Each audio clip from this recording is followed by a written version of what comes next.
Thank you for the kind introduction. And we just met a couple of days ago in Chongqing. So I said I'm coming to Hong Kong, going back to Brisbane. And I said, look, why not we'll sit down together and have a chat on a particular topic. So this is a topic which we have been working on actually with colleague in Hong Kong. I'm sure at the end at Hong Kong University that we are working on two edited books that are covering this particular topic of nature-based urbanism. So my background is architecture. My first two degrees in architecture. Then I went to urban design and I did my PhD in architecture and urban design as well. So more or less, I think very much similar to your background. And yeah, I'm head of a school at UQ. UQ, if you know, it's in Brisbane, quite a good university as well. And but the background is not Brisbane. You know, the background is definitely, you would know it is in Singapore, which we were just talking about earlier. I use this background because I think Singapore is doing quite a lot on nature-based urbanism. They have been advancing a lot in this topic, and I think we could learn a lot from good examples in places like Singapore. Just to start, I think I like to write a lot of books, aside from writing papers, but I think writing books is one of my passion. Right, it's working over it, don't worry. And I'm editor-in-chief of a book series called Urban Sustainability. And we started this book series about February 2022, so it's about 40 months ago. And we didn't plan to make it so big, but it became very big. So now it is the biggest, so far is the biggest urban sustainability book collection. So this is a picture from my office. I think that's the only place that perhaps apart from the Springers headquarters, this is the only place that all of the books are together. So far, so this is open again for more publications, of course. More books can come to the more proposals, and I hope that if you have any book proposal ideas, I can sit down with you, guide you through if you want to have any books. So you could see we get quite a lot of diverse publications from various places. And there's a reason why they are color coded, and I'll explain why they are the colors. And each color is a particular theme and a particular dimension of urban sustainability. That's what we have. So there are 12 colors, 12 color templates, 6 dimensions, and we have 6 themes. So these are, for the first time, we have all of the 12 covers published, mainly because the 6 of them, the 6 themes, I just introduced them in last summer. So we only had 6 dimensions at the beginning, 6 colors, but added 6 more, which are very recent. So the most recent one is the inclusive circular economy, which is published by colleagues from the Netherlands, as well as I think one of them is in Hong Kong as well, if I'm not mistaken. And so few of the books are, of course, open access, only 2 so far. And of course, if you know, Wang Kai is probably the lead member in China on urban planning. So his book was a big hit in the market, which was published end of 2024. And few books have gone very much big hits. Some of them are smaller hits, but some of them, like the recent one on urban form and urban heat island, was also a very big hit. So we are getting very good, I think, type of books that are coming through. So the most recent one is actually my own book, which is City Walk in Chongqing. That's why I was also in Chongqing, where we did the media coverage of the book for first time.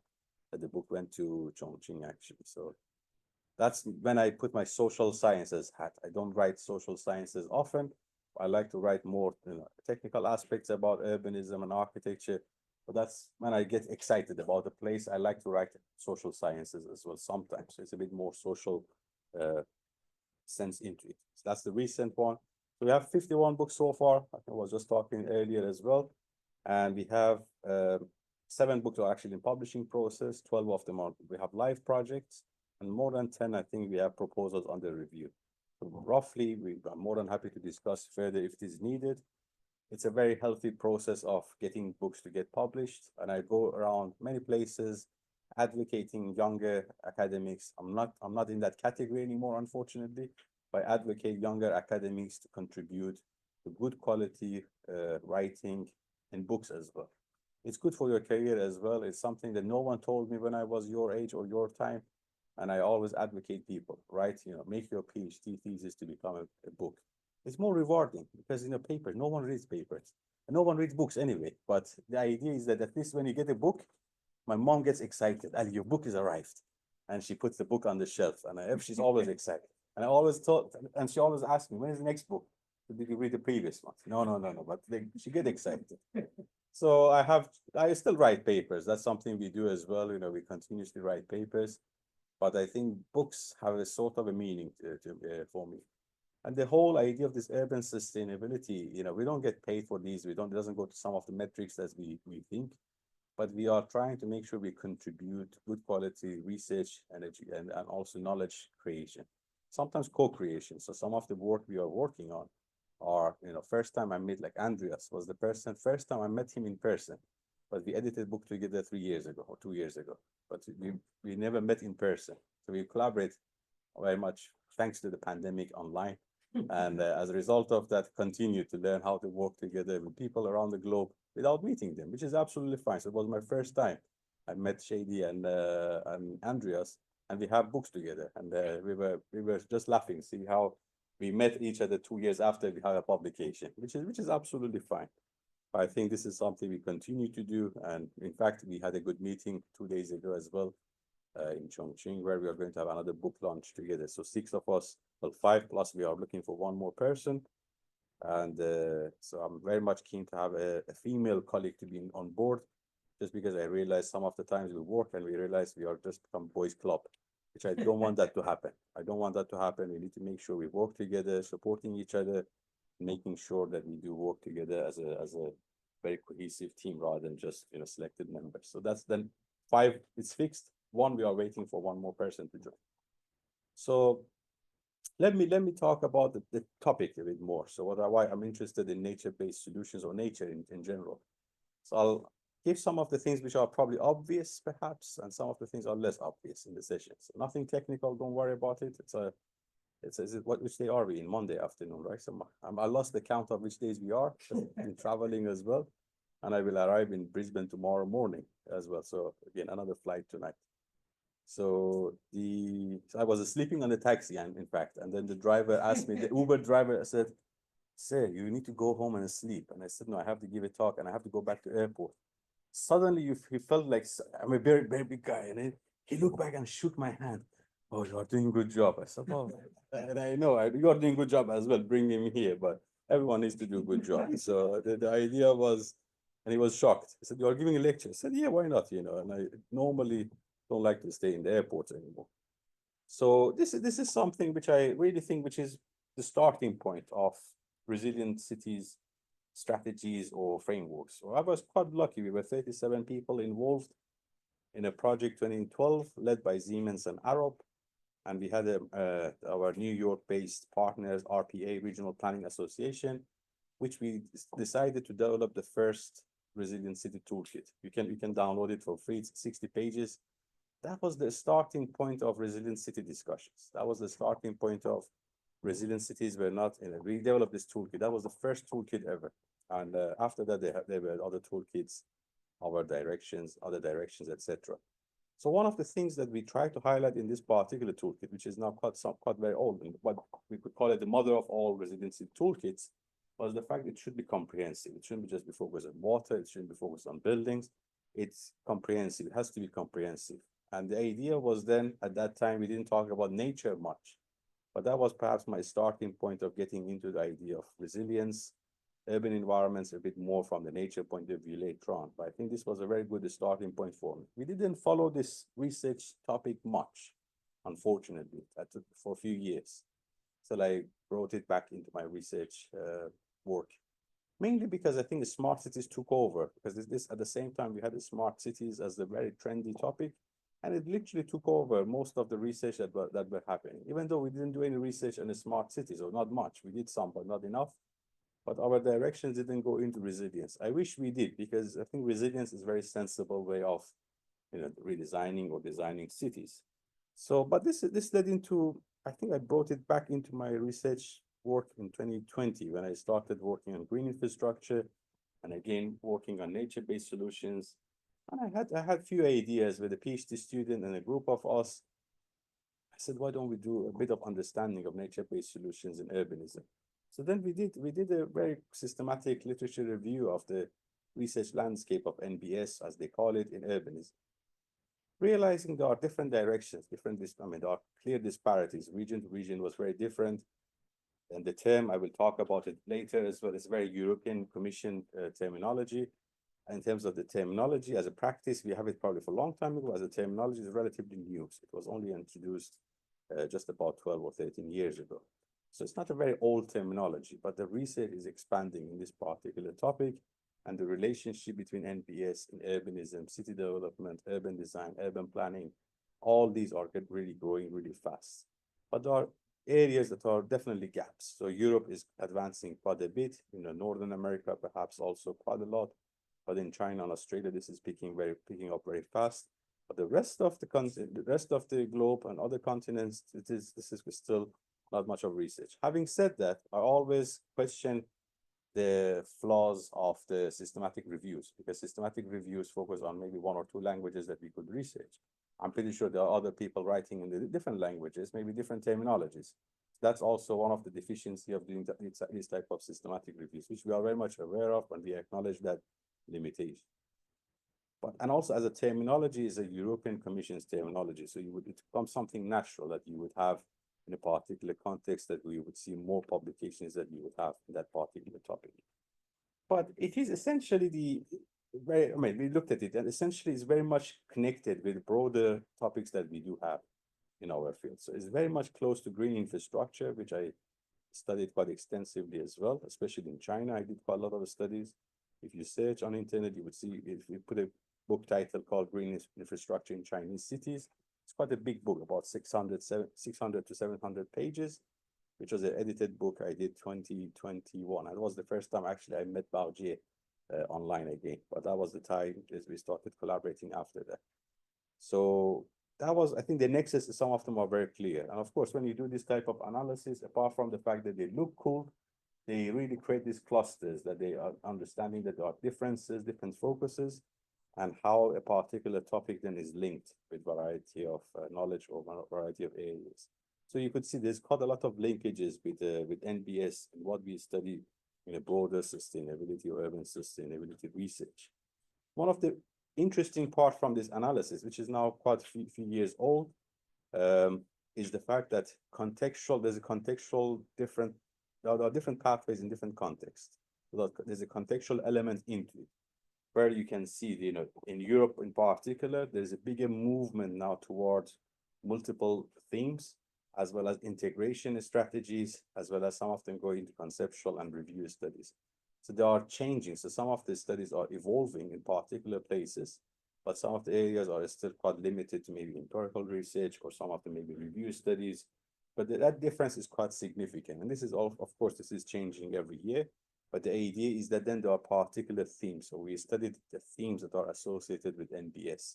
And you could see there's a wide range of, in particular this one, you could see there's a wide range of topics that is covered, from governance, integrated design strategies, to planning design as well as going to soil, water, multiple aspects. Quite a lot of them focus on well-being, which is very common that you would see the impact of NBS in particular and human well-being.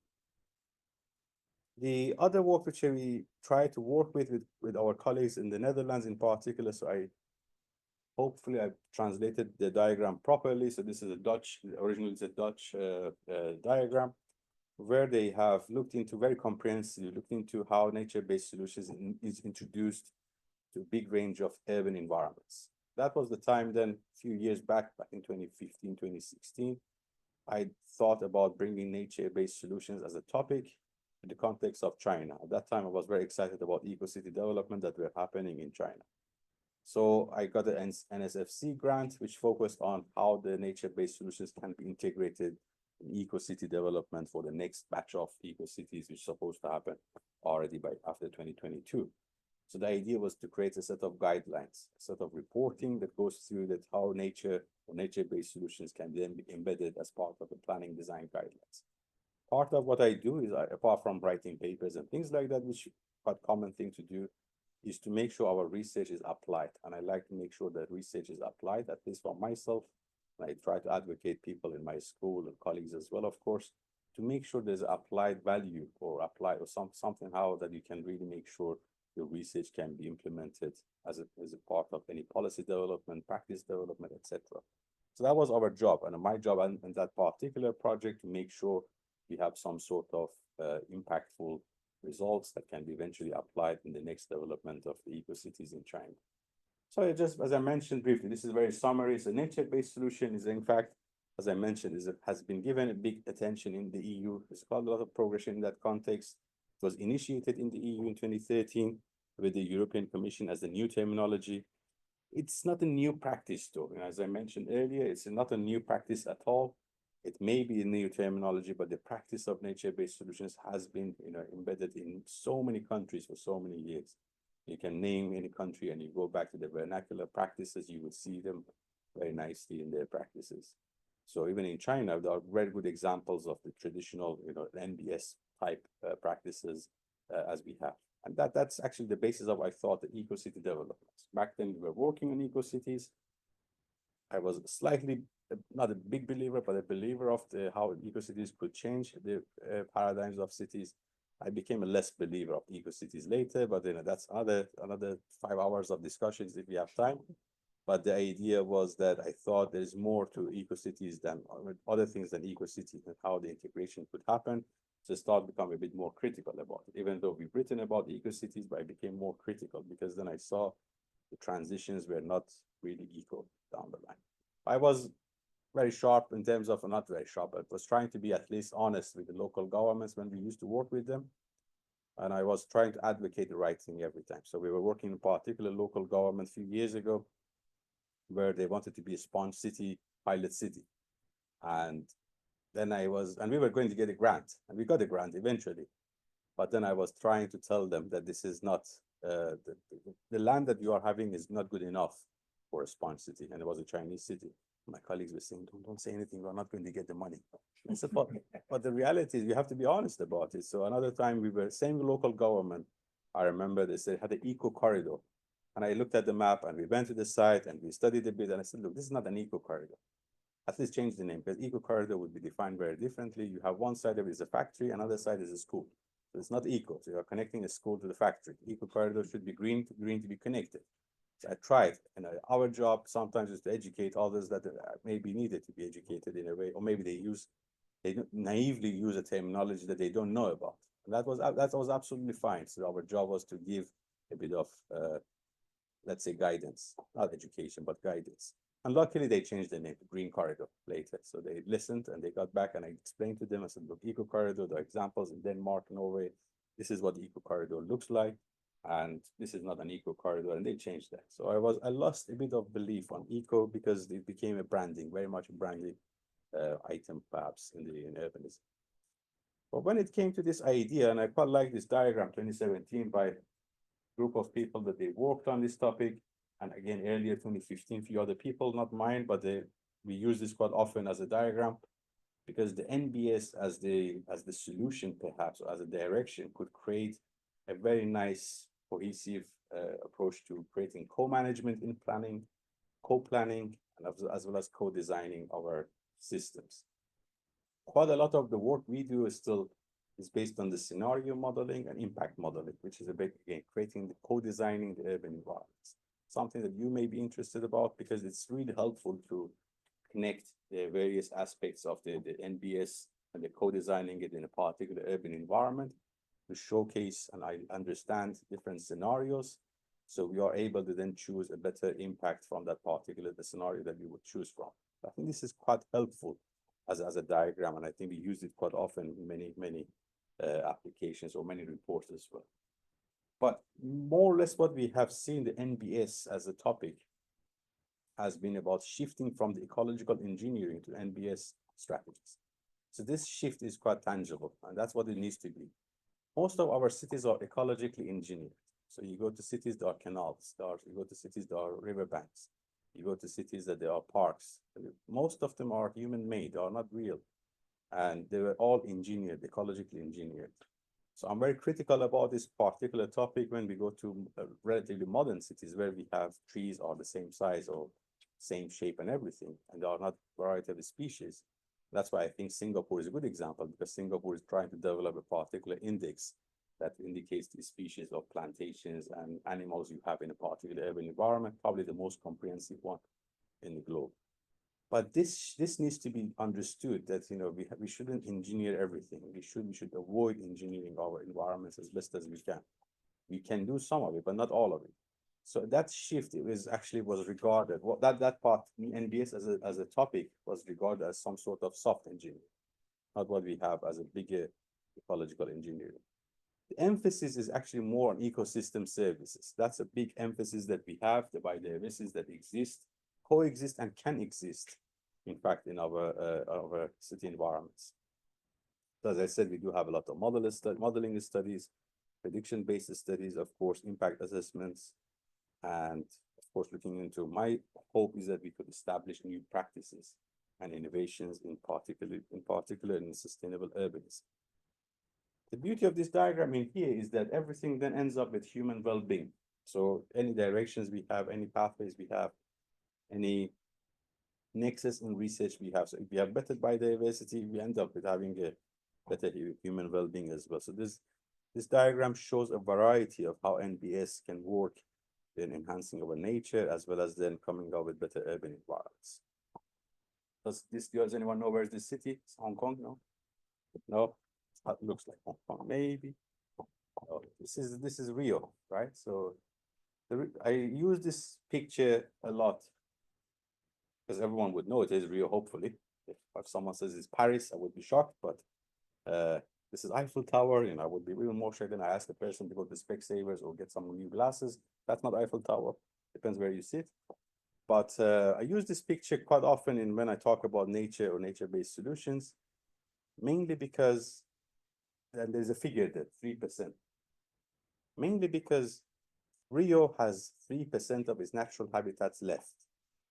So it was very natural. So like you can imagine, tropical place, very natural. So only 3% of its natural habitat is left. So 97% of the natural habitat is gone, replaced by buildings, roads, infrastructure, etc. And if you look at Rio, Rio is a very green city. I mean, in terms of greenery, not necessarily as green city branding. It has a lot of greenery. It has a lot of hills, a lot of green space, green parks. And the reason I use this, you would be shocked, is because Rio has the highest number of natural habitats any city in the world. And only 3% left. So imagine the rest of the world, all our cities have less than 3% of the natural habitats left. And this is how scary it is. So the highest is 3%. Imagine our natural habitats are generally gone, most of them. We're talking about urban areas. And so this is quite a scale in many ways. So that's why I use this as an example, because then the rest of the cities are below 3%. So we have cities that are probably 0.1, 0.2%. Hopefully none, but none of them are zero, but they may be. But the idea is that this is quite worrying. I used to do the workshops like this in Malaysia as well, a few years back, again, before pandemic, where I used to go talk about nature and nature-based solutions. And we used to study, we made it very clear that nature-based solution is very different to natural as well. That was the natural habitats. Nature-based solution is very different. It's also very different with biophilic urban design. It's very different to how the urban environments we have, the parks, ornamental perhaps, or perhaps functional spaces. So nature-based solutions is very different to them as well. These are good examples of nature being in the cities, but they are not natural firstly, and they are not nature-based. So they are very different. I'll give you an example of what are the other differences as well, but it's very different to nature-based. So nature-based and that's why the solutions is based on creating innovations and solutions based on nature. So the nature could help heal. And I give you some examples of how some of them would work. Some of them, they don't work as well. So one very big topic is about embracing, of course, biophilic design, which is very popular in architectural spaces, and how we use nature in public spaces, in buildings, interior, exterior spaces.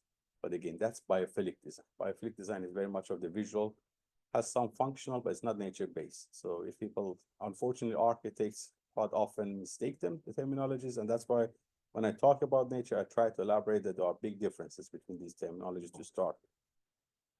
And we do have, of course, the AI-driven biophilic design thinking now, all generated by AI, which you can actually enhance the quality of the urban environments by maximizing the greenery. But I think that time, that particular one is probably made for mosquitoes, not for humans, because you are going to be bitten. I will get bitten for sure a lot, and I don't know, maybe because I'm sweet or something. And I get a lot of mosquitoes attracted to me. I get attracted to them, or maybe vice versa. And so that type of design is, yeah, if you see these things, try to remember that these are just for mosquitoes rather than humans. And this is natural biomimicry. So this is a very common terminology again in engineering, in design is very popular, of course, and in building design to some extent, but this is natural biomimicry. So biomimicry is that we learn from the shape or shapes of the of the nature. We learn that and then we try to mimic them. And that's very different. This is how the difference look like. So we learn, we observe and learn, we apply or imitate, and then we design. Very common in design, of course. Sometimes in buildings we do have them as well. But it is again very different to nature-based solution. This is not again, if someone says, oh, biomimicry is the same thing, or no, not the same thing. They are very different topics, there are different themes. And again, we do have AI-driven biomimicry in architecture as well. Again, an image generated by AI, and you can see how beautiful it looks like. But again, this looks like, I don't know, reminds me of Matrix as the movie, if you have seen it. A bit of dystopian look, but maybe this is the future. Hopefully not. Probably I'm not alive by then, I'm sure. But yeah, it may happen. Or maybe I just wake up and we're all in these towers as the movie suggested. But there are good examples of natural biomimicry as well. So this little fella here, so you would see some insects in my slides. Don't worry, I'm not insect fan, but there are interesting creatures. This little fella here, I don't know his name or its name. It's a beetle in Namibia, and Namibia is a very dry country. So this particular creature goes very early in the morning, tilts his body in a particular degree, and it absorbs the humidity in the air, so it can start consuming the water. The architects or designers observed this, and they created a particular facade. I hope it works, or try to model a particular facade where in a dry context you can increase the humidity. Of course, we don't need it in Hong Kong, but there are some countries or some places where we do need to have a bit of more humidity. So this is a good example of what we do call biomimicry or natural mimicry. There are also, you would see some of the examples are very famous, perhaps, or less famous in here, that we learn also from how the building shapes could look like and how they would be representative in our building work. Which is again very common practice, and you probably would get to see them often when you go to places as well, which is not a bad thing as well. But again, this is natural biomimicry or biomimicry, not necessarily nature-based solutions. The most famous of all, if you are a durian fan, I am. Forgot to eat one in Chongqing because we don't get good quality ones in Brisbane. But yeah, this is, if you go to Singapore, you would see the two buildings right on the Marina Bay that are basically representative of durian. If you didn't know that, you would definitely haven't seen the buildings. So it's very difficult to not notice that these buildings actually look like durians. But they are based on that particular, and all the facade and everything, the shape is very much based on the durian as an example. And when it comes to building technologies, facades in particular, there's quite a lot we have learned in practice and design to think about what we could have in facades, how we can collect water, how we can use the water. So there's this functionality element into it, which is quite attractive, quite important. When it comes to cities, so when we relate natural or biomimicry to cities, there is absolutely no smartness of understanding of this at all. So they only say that cities could look like our neurons in our brain. That's it. And the question is, so what? What exactly could it be? There's nothing novel about it. And then they create these fancy images. And the question is, okay, then there's not much of knowledge into it. So in cities, I'm just trying to say natural biomimicry didn't really appear to be much of an importance. You would see it in building level, or design level, facade level. But in cities, there's not much of natural biomimicry for city environments as much. So this is again an issue that you would probably come across. If you see someone like this, question them. Ali said, so what? They look like our neurons. So there's not much to learn from. But there are some people who are excited about this, that they look like our neurons. Maybe that's fine. But then it comes to, I like to talk about nature-based solutions from the fact that we have, and they are very much related to our urban ecologies. Something we often try to forget. So as part of the study I did a few years back was to look into what type of urban ecologies we have. And I was really keen to think about water is a big part of our urban ecology, probably the most important. Some people said air, but I would sit down and debate for hours to make sure it's not air. It is definitely water, because water, it is as what we consume. Very important. Quality water is important. Drinking water is important. We use water on a regular basis. We drink, we shower, we wash our stuff, clothes, dishes, we wash our vegetables, food. So water is used as consumed as it is. Water goes to soil, to our food supply. So if we have, and I used to study places where we were working with the local governments to provide policies that there need to be some measures of how the discharge from factories should be managed. There were no management of those factories, those places, and we studied them. Literally, people were eating the disposal from the magnet factory. Incredibly highly polluted, very unsafe, and causing a lot of diseases. And this reminds me of one story, another story. One person, one American guy says that he and his cousins and all the extended family, there are 61 people. So he's a relatively older guy, so it's probably in his 50s or 60s. He said him and his cousins and brothers and all siblings are 61 people. None of them have any food allergy or any issues. He said he has 5 kids and 3 of them have food allergies. So something is going wrong. So we have a lot of these issues that we didn't consider, that water goes to soil. It has, water pollution could create other issues as well. And also water goes to air. And I'm sure you would see it from kindergarten ages that you would have, we know that water would go up somehow through all the condensation, everything, the evaporations that we have, and water comes back into as part of the rain, and it goes back to the urban systems or any natural systems or other non-natural systems as well. So to me, I think water plays a big part in the nature as part of nature-based solutions, but more importantly, as a big part of urban ecology. And I think something which often is neglected in our urban environments or understanding urban environments. So I'll give you a few examples of how nature-based solutions could help.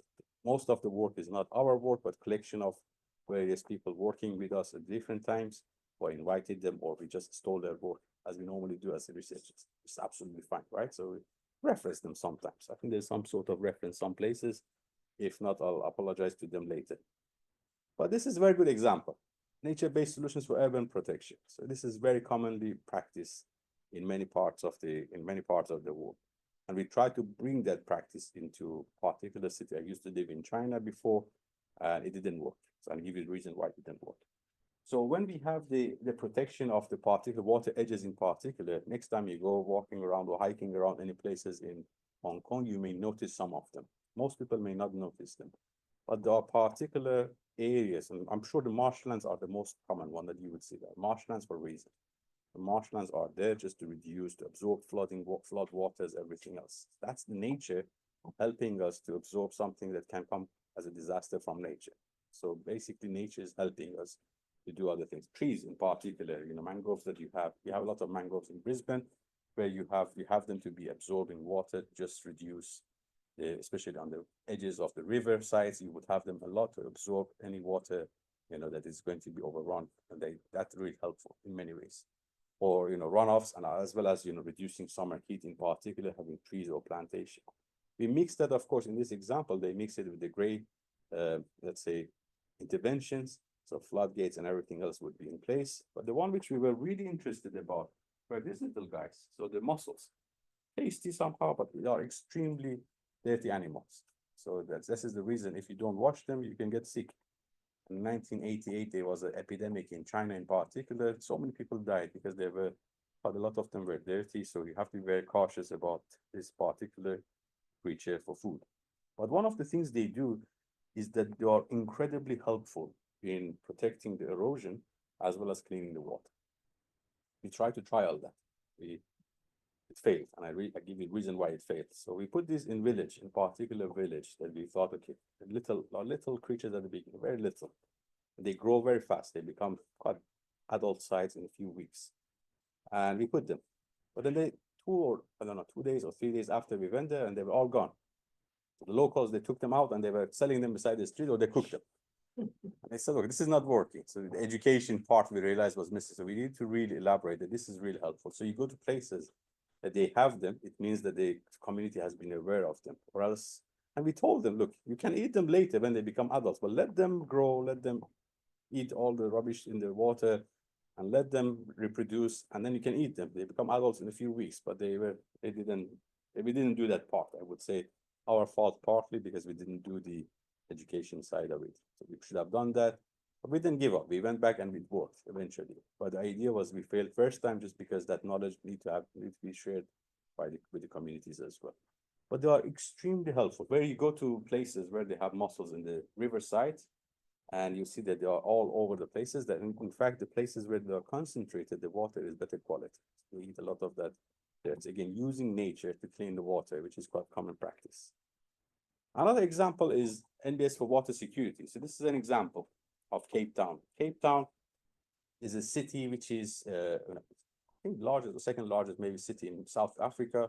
Very, very beautiful city, and it's surrounded by water. So it's surrounded by water entirely, and on three sides, three locations. So you don't assume that the city would have water shortage. So one of the issues happened is that if you remember, 2010, the World Cup was hosted in South Africa, and Cape Town played a big part in making this event to be very much of a big event. And they did a very good job. They did a lot of landscaping. They brought a lot of urban landscape, greenery. They introduced a lot of good urban environments. Very beautiful, made the city very beautiful. The issue was that then they introduced through that, plantations that they brought in some of these, what we call them, there's a terminology we call it, they became invaders. They were those, they became invasive species they brought in, because they were not local species. So they brought a species that they were drinking all the water, to the extent that a few years back, about 6 years ago or 7 years ago, it was in the news research that Cape Town ran out of water. A city of that big size, surrounded by water, there was no water left, because 80% of the water supplies the underground were all absorbed by these invasive species that they introduced because of the few years back, because of the World Cup event in 2010.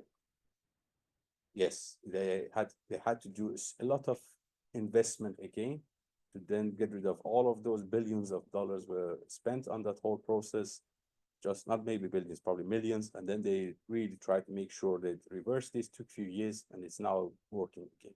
So they got rid of those invasive species, and then they brought in local contextual species, again, using the nature again to go back into the cycle. So again, an example is very important, because if you are not understanding the ecosystem of that particular region or particular place, you may end up having disastrous results as they had in Cape Town. Another example is NBS for well-being. So you may see these in parks quite often, in residential compounds quite often. Quite common, you go and there's fountains, and you assume that these are just for beautification, but they are not. This is something which we did a study, and I can assure you 99.99% of the society doesn't know that there's a functional aspect to it. Unless the person is ecologist or something, they would definitely not know that there's a functional aspect to this particular, the fountains in parks, especially in public places where they are quite dense, and especially in the compound, residential compounds, etc. You would see them quite common. So again, another insect image for you. So fountains attract these guys. So everywhere you go, when you have fountains, you would have dragonflies, feeling that this is a nice habitat for them. And dragonflies actually eat these guys, not our favorite people in here. I call them people because they are people somehow, or some people are them, that's another thing. But these guys in here are really, they carry a lot of diseases, they carry a lot of issues around them. We don't hear much, but for example, every year, literally every year in the spring, this season, in countries like, I don't know, perhaps we can say in Bangladesh, I remember once I was there, they said they get 10,000 people dying from dengue every year. Actually, in fact, every year we have an epidemic of dengue in China, not far from here, a couple of hours, maybe less than a couple of hours flight, in Yunnan province. Every year we have people dying because of dengue epidemic, every spring, so it's a season. So these are carrying a lot of diseases often. So it's very easy to transfer those diseases. By maximizing their population, we minimize this population, but finding a balance of doesn't have an impact, of course, in the bigger ecosystem. But because they populate so much, they create unhealthy environment. There's some sort of balancing can happen again using nature, water to create and bring nature, solve a problem which actually could be a problem down the line as well. When one other very common practice you have seen is that using pebbles for water cleansing. This is very popular in Japan, part of China as well. That in parks you go, you would see them quite often, and people start, especially kids, start throwing them around. But in fact, there are some sort of functionality included. So pebbles are very important in water cleansing. And if you are searching for survival videos on YouTube, things like that, you would see that this is quite common practice. You use small rocks or pebbles to, if you are stuck somewhere, you can clean the contaminated water. Of course, with coal would be better, with charcoal would be better, but this is one example.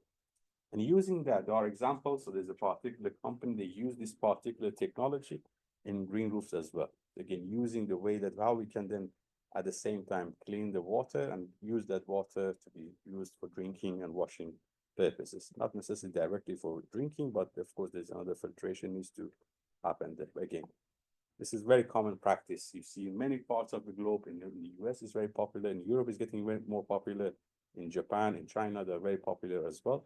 And I'm sure you would see them in Hong Kong, around places in Hong Kong as well, where in a particular contaminated land, stone is used, and there's always a pattern into it. So there's a flow of some sort as well. And then the water is cleansed by using this particular way. Especially if you go to rivers and they have pebbles or stones in a place and they put them in corners, so they get the dirt as they move forward. So then eventually the water would be cleaned down the road, down the river. So there's quite a lot of knowledge into that as well, which is old practice in fact.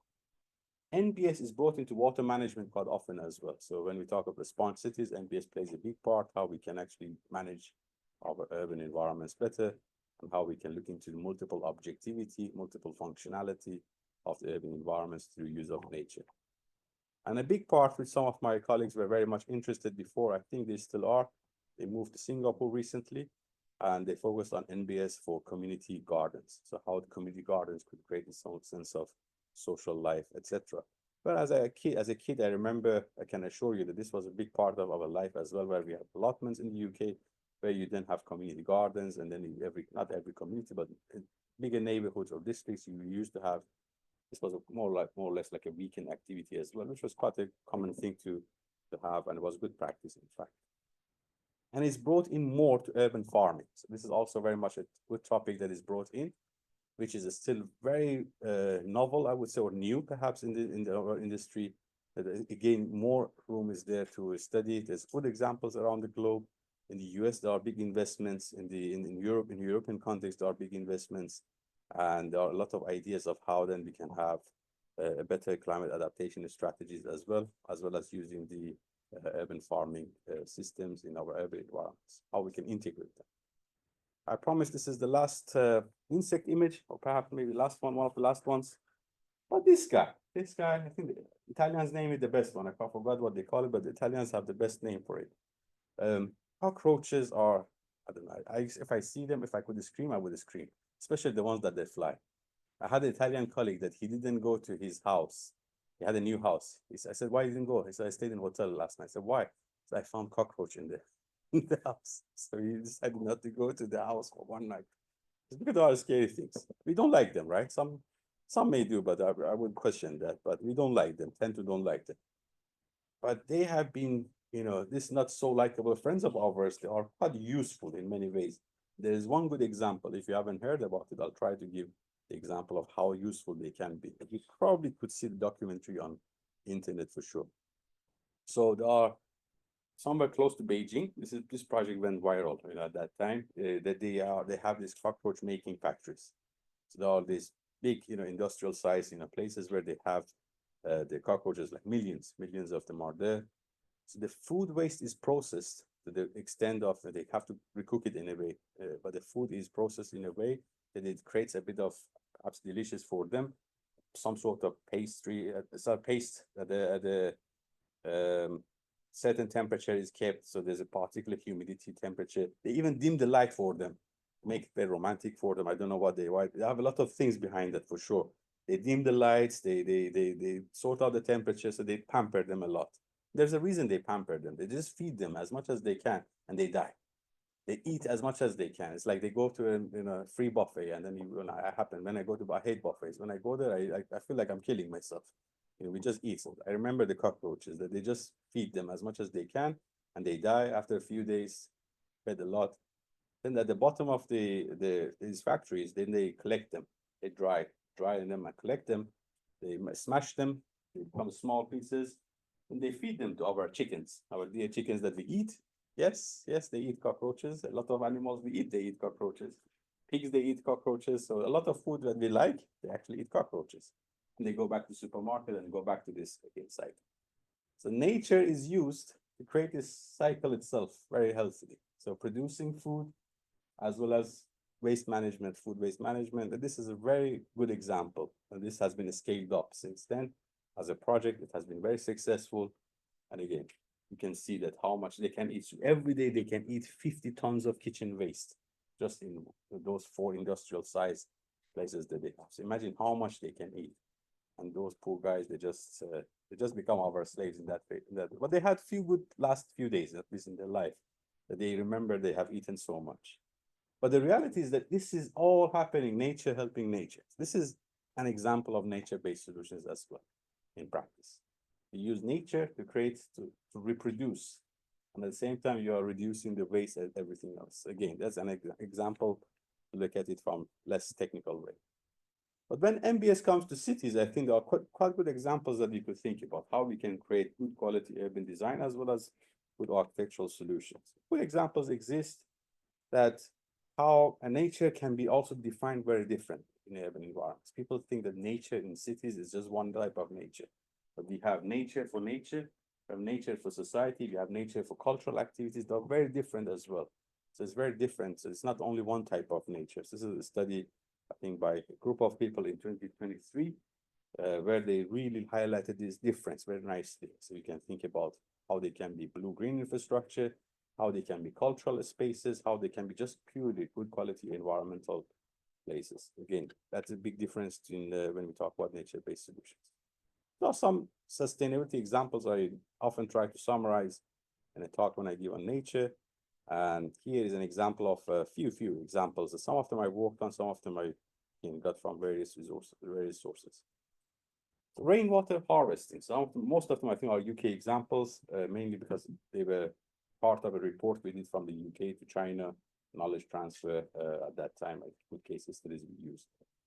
And rainwater harvesting, I'm not going to go in depth of these cases. I just go very quickly on these. I'm just conscious of time, just to be aware that these are all some sort of nature-based solutions. And again, when you look at these, it can be helping us to guide us how we can make our urban environments better using nature. So it's quite common that we can use landscape for better resilience, especially in waterfront areas where places where we have water-related issues, in very common practice.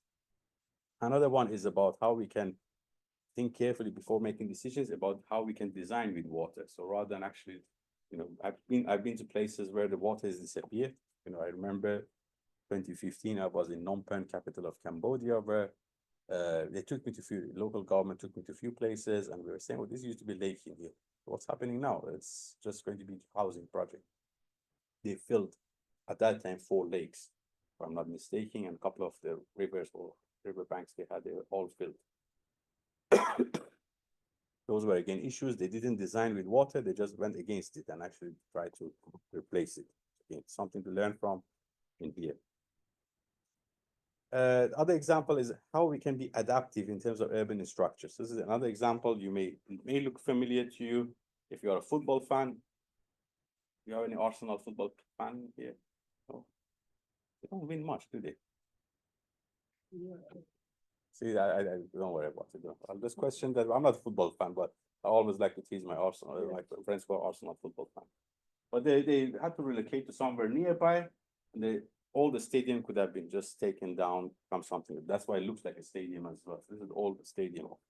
So from what they had, something which was quite, conventional layout and design, to something that becomes a mixed urban environment, but keeping the nature as part of it. There's a lot of functionality in the nature they brought in. They have also introduced local species to this particular project.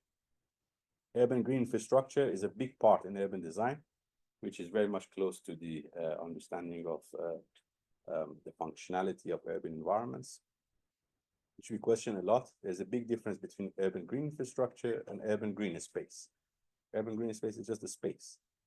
Infrastructure, by the name it is, has that functionality into it, and nature-based solutions are a very big part of this as well. So you can see that this example in here, by having one street, you can increase the public ground could increase in a 500%, was it 500% increase in trees, as well as rain garden attenuation, which will manage water greater than they can capture in a swimming pool size, Olympic size swimming pool of that equivalent for volume of water. It's quite a lot that they can help to achieve. One big part, which is somehow people say it's not very much related to green infrastructure or nature-based solutions, but it is.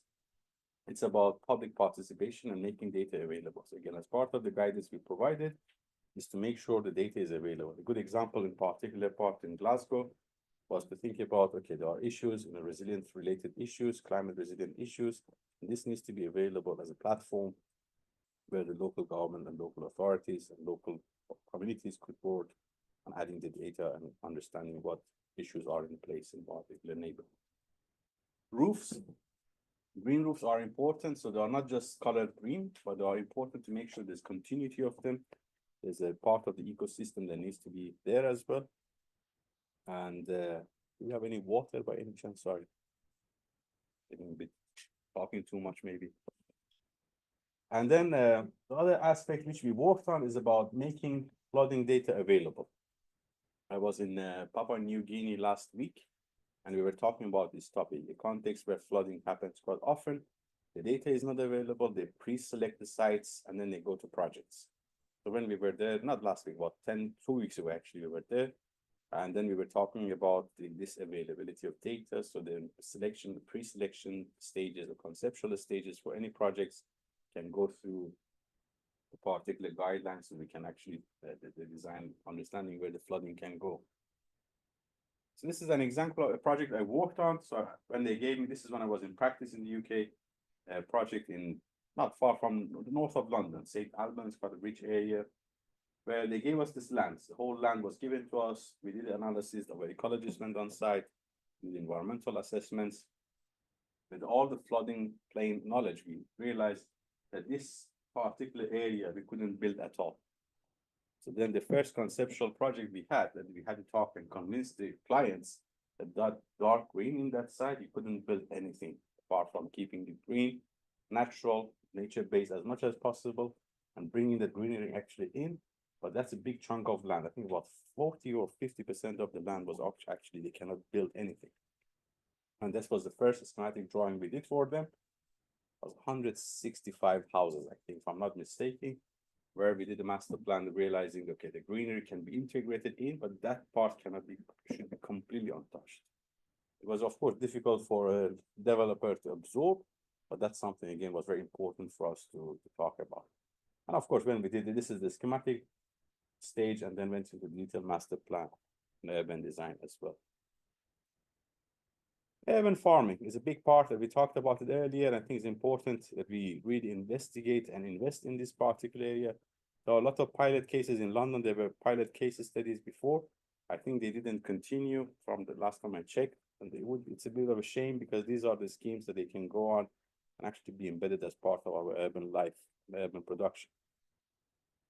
And the big part in the UK, we call it, I think, in the big part, we call it the SODS in the UK, or Sustainable Urban Drainage Systems. Different countries would call them differently. In Australia, we call them water sensitive urban design. And in America, more or less, it's called local impact development. And in China, of course, you know, it's sponge cities. So there's this clarity of different terminologies, but there are more or less similar things. There are contextual factors, of course, embedded in them. But in the UK, is the sustainable drainage systems we have. And again, a big part of it is about placemaking strategies and how nature is brought in, and sometimes nature-based solutions. So now some cities in the UK, after so many years, they come to our understanding, which is very good. I think recently it was announced that some parts of the country, I can't remember which part it was, that they want to have a strategy to create more meadows in the urban environment, so more wild greenery rather than just the greenery. And there were a lot of, and this aspect was because of the biodiversity loss. And there were studies that biodiversity loss is having an issue, so it's become an issue, so how we can enhance the biodiversity as we move forward. Another example, when I was in practice, we worked on is about one of the areas I'm interested in is about creating integrated urban design solutions. So some sort of comprehensiveness when we design green spaces, public realms in particular, understanding the environment bigger, just the physical landscaping, but functionality of it and how that can help enhancing biodiversity. So a person may just think this is just a water, just a patch of water, but it's not. It actually has a functional element into it, and it's very much of the nature related item. In China, a big part, of course, goes to smart city direction, which has been very costly, but there's quite a lot of good examples of how this is shaping. It's a bit tricky now because I think there are a lot of ups and downs with the smart cities. Some of the initiatives were not successful, some of them were extremely successful, but it's a good model to think about. And again, goes back to the understanding of how the whole system works, of how we can capture as much as water, which again is not a new thing at all, but using nature to help revive nature and natural habitats that we have as well. A very famous example I'm pretty sure you know about, that thank God the developers realized, or someone told them, perhaps, maybe someone like me told them, don't design a building there. And they actually listened and they didn't design the building, because when it's flooded, this is how it looks like. Just imagine if we had buildings there. Firstly, this is not even, it's not even buildable place for high rise, which is very common. If someone went there, they would say, we want to have high rise buildings there. which is, of course, you can see it's a very nice shape for having a CBD or something there. But imagine if it is flooded every year, what's the point? But there was a lot of understanding of, and actually they kept it very much natural, nature-based. And I assume some of these are mangroves and things like that, where they absorb that water as much as they can, or as fast as they can. So this is, again, I think this is a good example. People were critical about it. Oh, this is valuable land. But yes, if the valuable land is going to be developed and it's flooded every year, what's the point, right? So there was a lot of understanding of how this can then be brought into understanding of our urban environments and what interventions we can have. So as I mentioned, water-sensitive urban design is quite popular in the context where I live now, where we have a lot of biological treatments, habitat creations, as well as, of course, looking into constructed wetland and rain gardens that are implemented in the city. I'm interested in this topic in Brisbane in particular because we have about 2,500 green spaces accessible for people, parks, small parks. It's a big thing that we could think about how the waterfront edges are utilized in the best possible way. For a city which has a river, and the river often gets flooded. So again, there are a lot of issues that we need to, not long ago, a few weeks ago, maybe 2 months ago, we had a cyclone. Before that, we had a rain, some part of the city was flooded. So this is quite a common recurring thing that happens. Some of my geographer colleagues in the Brisbane says, or in Gold Coast, they say, Ali, don't worry, after 10 years, we go to drought. So I said, yes, but this cycle would never end. We either go to flooding or goes to drought, never gets fixed. There's either, both sides are always difficult for us to handle. I trust we will go to drought. I'm not doubting that, but I'm just saying that we need to have adaptive urban environments that even if we go to drought, it can be used properly. So nature could really help to save us not to go to drought. And there are good examples around the globe. I think this is the Netherlands, a good example where it's brought into green infrastructure integration, where the Dutch do a great job in this particular space, where they have use it as part of urban design very nicely. This is a community space, of course, a residential community area, where the greenery, the nature is brought in to make sure if flooding happens, then it's all protected. And as you can see, none of the houses would get affected. But every year in the UK, this is Brisbane, but every year in the UK, as an example, when we get flooding, floods, people get surprised. Oh, well, if it rains a lot, it gets flooded. It's same as when I hear in the news, and it's middle of winter, and they say, oh, it's going to be snowing and it's going to be very difficult. Well, what else you expected? It's going to be, it's middle of winter. It's going to be, of course, a snow, and it's going to be having an issue. So we prepare very little. So we are very little have a little investment in our resilience often. unfortunately. So here I am in Brisbane, in a city, quite big city, a very dispersed city, a big river. It goes around all over the city. And this is 1974, and that's 2022. The only difference that you can see in these images is that the quality and resolution of the images became better. The issue is the same. It gets flooded every year. This was supposed to be once in a century event, but it's happening quite often. So now it's getting very close. Like you can see, they were 2011, 2022, they were the biggest ones. They're only 10, 11 years apart. It's supposed to be, you know, and we are having so many of them happening, which are having a huge impact on a city which has a lot of green spaces, greenery. So again, something to be looked at. Friend of mine recently I was very happy to hear that, because we work on urban water studies together quite a lot. And he's very much looking to urban water as a challenge and how solutions could come up on having solutions for those particular projects. And he was very proudly saying that they managed to persuade the government to buy part of land, which government is buying that land from owners. So don't avoid having developers coming in to build high-rise towers, just to make sure that land can be utilized for when the flooding happens, the water can be absorbed in that particular land, 30 or 40 meters inland from the river. So then the water can be captured, and then making sure the flooding doesn't happen on hitty communities. Good things could happen, but needs a bit of time and effort, of course. We've been doing quite a bit as well. So again, you can see the Brisbane map, quite a lot of them are flood zone. Been trying to persuade in writing in places where it doesn't, are not papers, they are basically commentaries where it reaches people, hopefully, on the news and etc. So people could read. We need actually more green spaces, not less, was a topic. And we did a book last year as well on rethinking the stormwater management, because I think those type of technologies, techniques, approaches need a bit of rethinking from the design point of view. So that's what we thought the sustainable urban design could play a part. So we, with a colleague in southern part in Australia and a colleague in the UK, we edited this book. We had really good contributions from around the globe. The only missing part of the book was the Netherlands, which I really hoped I could have had someone from Netherlands write a chapter in that book, because the Dutch are really knowledgeable and good at practices and rethinking the stormwater management in practice. A few last things, just a few examples of what we do. So looking at the sustainable urbanism agenda. So this is something which I developed when I was very much into eco-urbanism, realizing the practice and conceptual practice are very different. And this is, I think, 2020 or 2019, where I worked on the understanding of eco-urbanism in connection with other parts. And I'm doing something similar again with nature-based urbanism. So that's exactly where we are working with colleagues, again, 2 edited books that we are working on, but trying to tailor an idea of where this would fit, or how does it look like if we're talking about the nature-based cities or nature-based urbanism.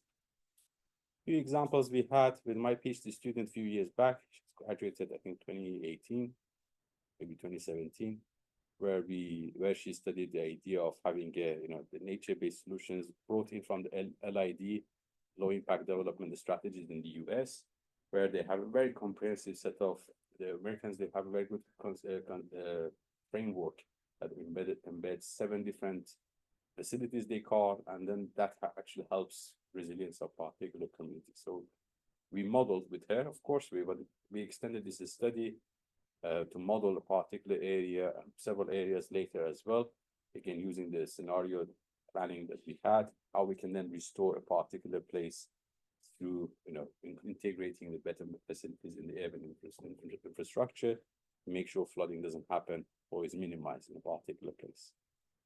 Some good examples, I think, in terms of regeneration. Again, South Korea is a good example. I stayed 6 days of my life, not much, in Songdo as an example on your right. But also in central Seoul are good examples where the water could have, this particular body of water could have been hidden. They could have just put a road on top of it, and water would have existed, but they kept it. And it's a very long walk, and I've probably walked most of it, and it's a very interesting walk, and but it's a very big social hub in central Seoul.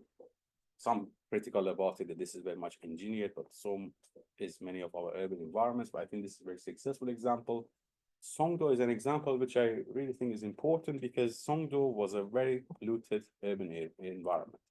So when they started working on this project, this was a previously industrial zone, all contaminated land, heavy industry. So it was very, I think this is a good example, of course, high-end project, but still, I think the interventions that they did was quite amazing. And if you go in the weekend, it's full of people. People go, there's they call it actually Central Park. The Central Park is a big, very lively place. But one of the things was that they indicated things that they didn't have in policies or practice before. So 40% of Songdo in policies were meant to be dedicated to green and blue infrastructure, not the spaces, infrastructure. That's what they did. And using nature, they have reduced the contamination of the land over the years. So now the land is completely cleansed over the years. And all the other things that are, I think, quite fascinating about this case study, I hope they have continued. I haven't been there for quite some time, where they had all the waste management used to happen on site. None of the things went to landfill or anything like that. It was very fascinating how they had a very high-end project again. But the policies that were brought into changing practices was just amazing. And most people may not know about it, that 40% of this particular development is just using nature, blue and green, and they have really cleansed all the contamination that used to be there before. 20 years ago, this was hugely contaminated land, but now it's not. So this is again a very good improvement. So yeah, we are working on integration strategies. Good examples around the globe. You can see these are very visible. You can see they are applied to parking places. There are examples of how we can bring them in small areas and integrate them in perhaps hard surfaces of urban environments. But I think one thing to matter is that if we want to build better cities, we need to really let nature do the job. And that's where I think the nature-based solution is really important, not just from the creating natural, urban environments by biophilic design. Those are just decorational. Those are ornamental approach. To genuinely think about how nature can work in our urban environments. That's something very critical to think about. Unfortunately, the submissions are passed, and we have had so many submissions that we wanted to have one volume. It's going to be 2 volumes, but that's what I said. Wendy, maybe you know her, but she's traveling at the moment. So I brought a group of 4 of us that we are working on editing now 2 volumes on nature in cities. First one is going to be nature in cities, and second one we haven't decided. Just because we had so many submissions, I prefer to separate the into 2 different narratives. But the idea is that we would like to continue doing this work. It's been a few years. I wanted to do this, and eventually we managed to do it. As I said, the deadline is passed, unfortunately, but the idea was to bring people, the scholars from around the globe, again, particularly focusing on nature in cities. And I'm trying, in this book, we are trying to break this narrative that nature-based solutions are not just biomimicry or anything else. So understanding how nature is brought into cities, but also is nurturing cities. Because some of the scholars are thinking nature in cities are not nurturing cities. With some, wrong mindsets. So that's what we try to bring. And big part of it is about climate resilience as part of what we are doing. So again, this is something we are trying to work on. And thank you.